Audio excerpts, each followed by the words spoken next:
Thank you very much for the audience. I think Governor Simp Fubara have done very well given the turbulence in the state and all the issues in courts, as well as interactions with all kinds of community efforts and all that.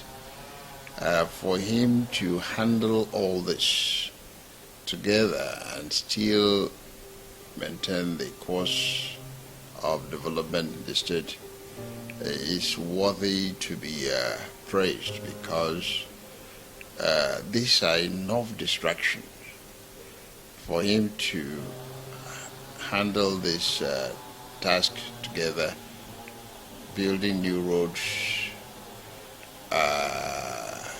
taking care of civil servants, and ensuring peace and stability in the state, and not reacting to some of the most unbelievable insults to the number one citizen of our state, not allowing his emotions and reactions to overcome his calm nature. But he managed all this and still continued to pilot the affairs of our state in the right direction. So I really give him thumbs up, and I hope he continues in that direction, and Almighty God will guide him as well.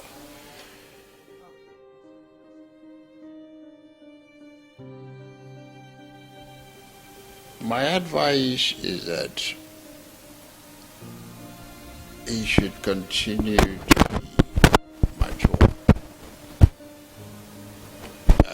Do not respond to some of the issues which most of us think are baseless, a serious distraction, and outright creation of reason for an uprising in the state. We have never seen it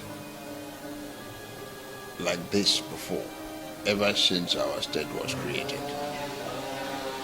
It is clear that since the founding fathers of this state created this state, we have not seen this type of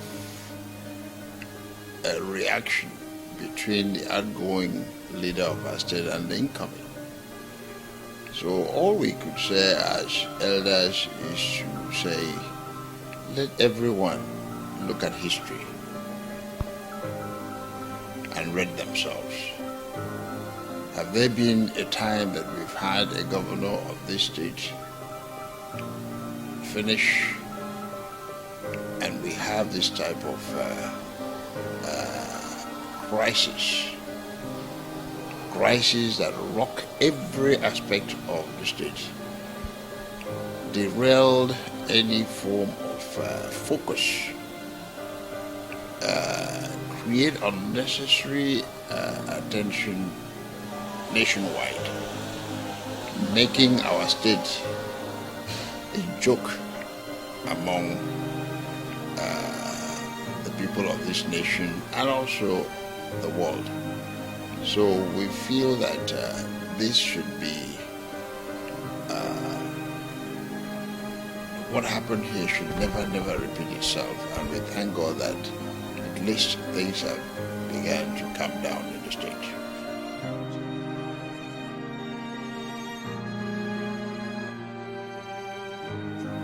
Well, our group is very careful. Myself and my colleague Alabo Edi Kukai Brown, we have managed to direct the Opobo Elders Council for Sin in a way that is mature.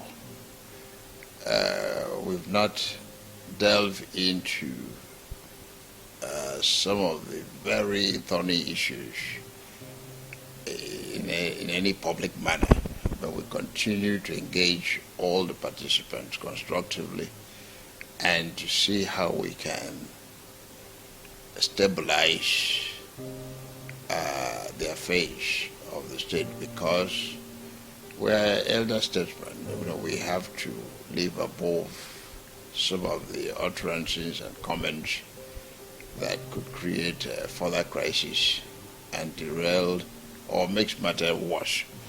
So the Opobo Elders Forum is a very mature group, and whatever we have to add, we do that quietly and constructively.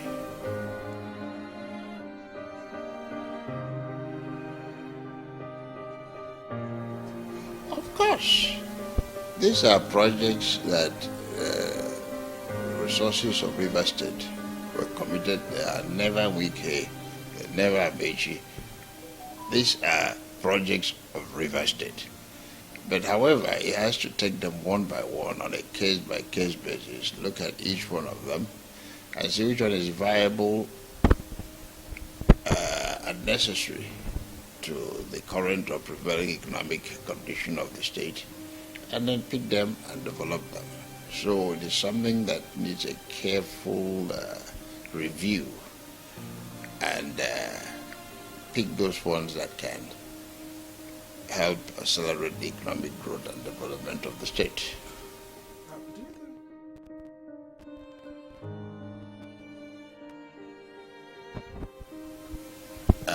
I was invited from the United States to come in as an indigenous group on a special delegation to review matters that gave rise to the disturbances in the Govenor region after the killing of Ken Sarawiwa. Now, and after that, we prepared a presentation.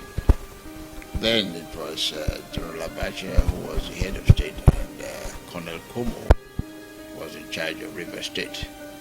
So after we toured the state for about 17 days, particularly the Ogoni area, and then we came out with our recommendation. And one of the points we made was the need for canalization of the riverine communities. You see, canalization will help bring all the nooks and corners of the riverine communities together in terms of trade, commerce, and industry. So, Governor should take this and then see what could be done, because I remember also on the first anniversary, I echoed the need for doing that. Let that be a legacy project for our government. We have done so very well upland in terms of roads, network.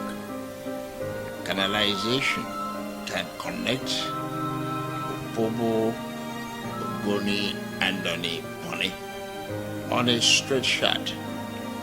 Because if you take the aerial view of our creeks, you find out that the meandering nature of our creeks cause transportation and movement to be very, very difficult. But if you create a canal that is well targeted to bring all these communities together, you see that it will advance commerce, promote industry, and you can access those areas, all those communities faster, and also it can serve as a place of carrying bulky goods, to various destinations, and put less stress on our routes.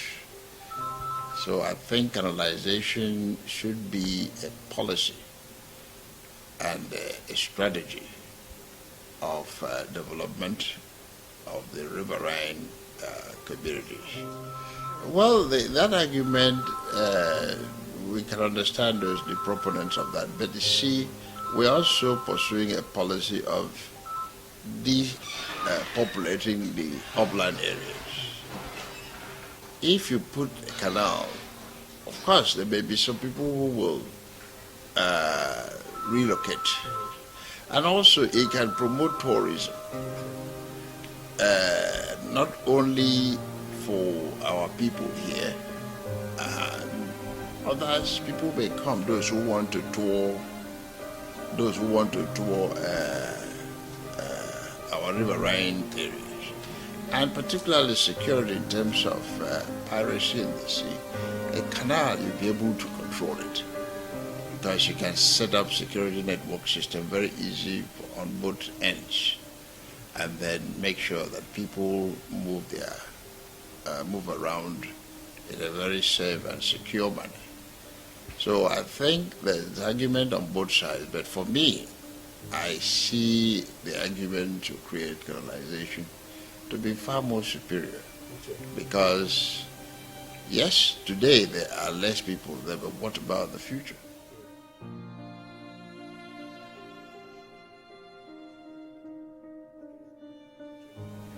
I will tell the governor that continue to do what you're doing. Now we had a summit, the economic summit.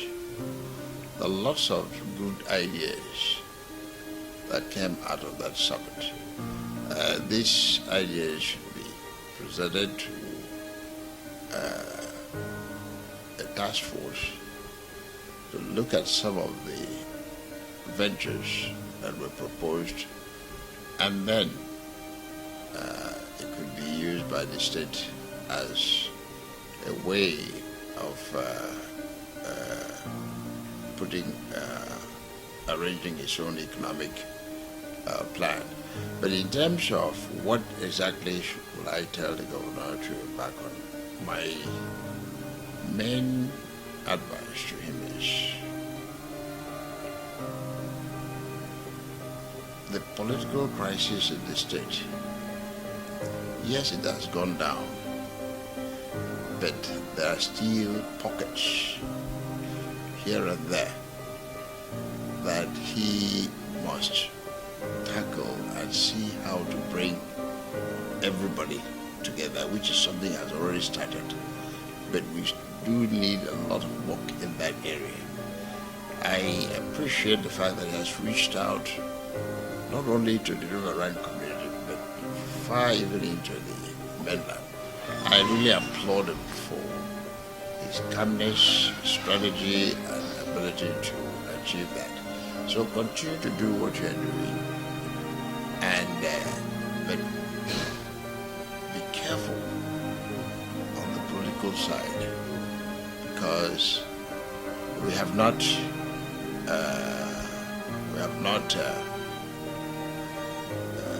handled all these intricacies of all these political issues yet.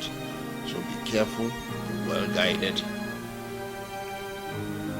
and then be close to your God, which I know He is.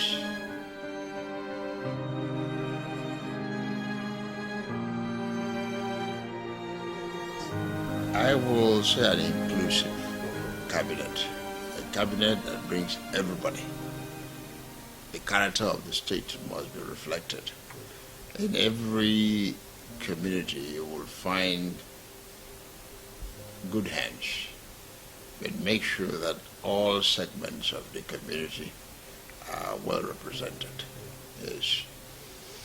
How will you rate President Tinubu's 1 year in office? Just as we're talking about His Excellency, so we're also looking at the Presidency also 1 year in office. His Excellency President Tinubu have done very well because, he came into office and inherited a very, very bad state of the economy. And yes, he has ordered and taken some bold steps, particularly on the subsidy issue, as well as floating our currency. These are bold economic measures. In the short term, there will be turmoil, there will be disappointments, reports will be scary. But in the long term, I see that these two things will go a long way of stabilizing the economy and accelerating our economic growth, particularly now that we do have a mega refinery that is local. that can refine a product, add value to it, as opposed to, since oil was discovered in this part of the world, all the international oil companies never thought of refining them here, building a refinery here, and adding value to our raw material. It was just cutting them away, add value abroad, meaning creating jobs abroad, and bringing it back to us, creating jobs again for their people, and then subjecting us to nothing but a high consumption pattern. So I think in the future, in the long run, we will see the economic benefits of some of the bold measures that our president have taken.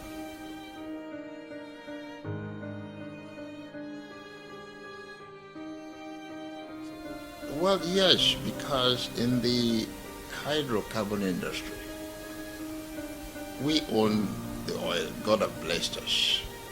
But the federal government is the administrator, the manager of the oil.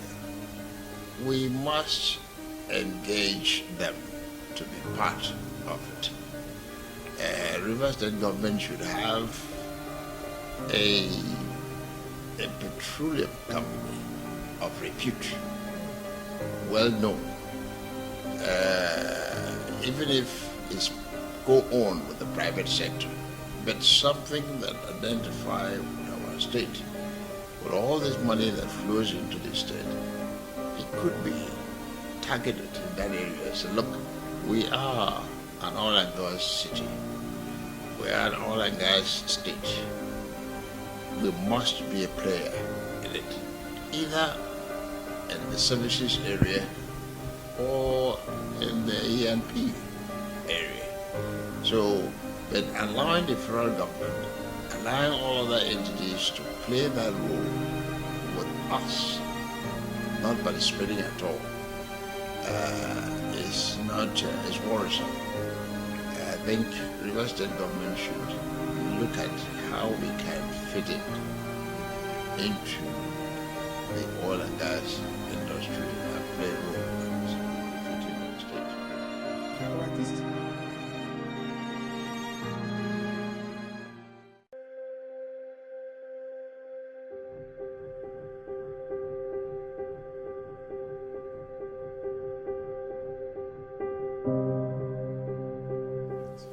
Well, the update is that the Attorney General of the Federation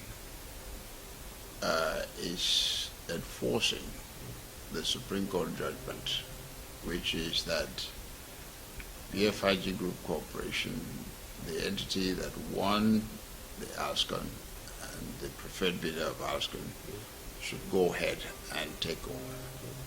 So the update also is that the Attorney General have given us the share purchase agreement to sign. We are waiting for an official date that both of us will come out and execute the share purchase agreement. Thereafter,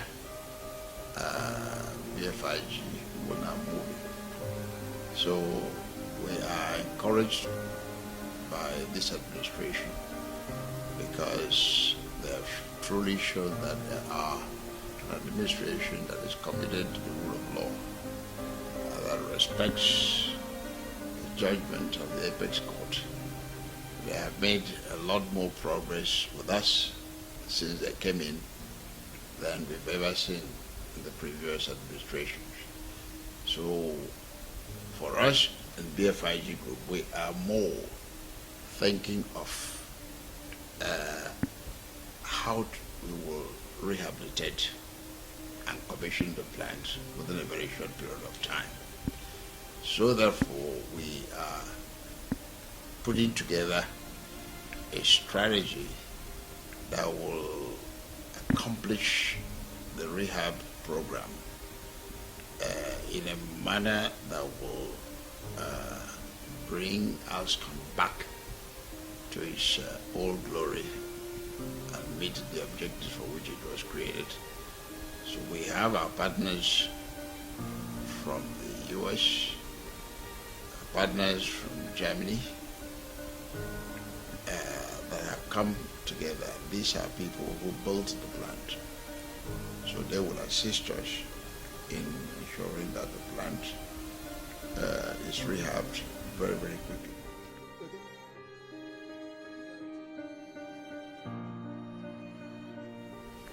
Oh yes. Oh yes. In fact, we are the only one that can make it function. Why? The reason is because we are citizens of this nation. We have the economic interest of our country at heart. Multinationals often are very,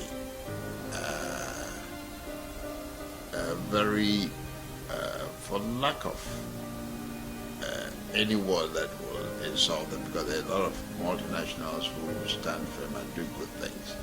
But some multinationals, and particularly with regards to ALSON, the interest of Nigeria was brushed aside because it is difficult to understand why a company would be managed since 2007, a company that was worth 1.3 billion, and now the auditing firm KPMG is saying that it's worth less than 100 million. It is difficult to understand why a company that was employing 800 of our people, today you can hardly find 20 of our people there. Are these people job creators or job killers? It is difficult to understand why a company was given $120 million to dredge the Opobo estuary into the ocean, and up till today, no dredging has taken place. And you can imagine the economic implication involved in terms of the suppression of growth and development of the nation. It is difficult to understand why a company that was handed over to a multinational with zero liability, absolute zero liability, but today the liability on the books is higher than the value of the company. Wow. Over 200 million of debt. Now you are the accounting firm is saying that the company is worth about 100 billion based on their audit value. Then what did you borrow the money for? So it is difficult to understand a company that was producing 30% of its installed capacity, 30% of its installed capacity in 2007 when they took over. And that 30% of installed capacity was achieved by Nigerians who were managing the firm, indigenous managers.